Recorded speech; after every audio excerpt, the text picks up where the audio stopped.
30 ga kirdik, kimdir 40 ga kirdi, 70 gacha borarmiz, 80 gacha yasharmiz deb o'ylaydi-da.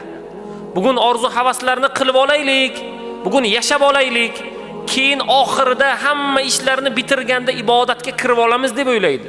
Yo'q birodar, Azroilni qachon kelishligini bilmaymiz. Hatto payg'ambarlar ham bilmagan. Biz qayerdan bilamiz uni?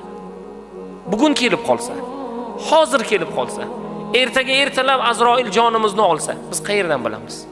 Shuning uchun bugun nima uchun bu gaplarni aytayapmiz? Vaqtni g'animat bilmoqligimiz, ibodatga inson mahkam bo'lmoqligi. Alloh taolo mu'min bandaga imkoniyat o'laroq xohlagan joyimizda namoz o'qishligimiz mumkinmi? Mumkin. Masjidmi, yo'lmi, bozormi, uyimizmi, korxonamizmi, shirkatimizmi, qayerda xohlasak namoz o'qiy olamiz. Bu mu'mindagi berilgan fazl bu. Ummati Muhammadga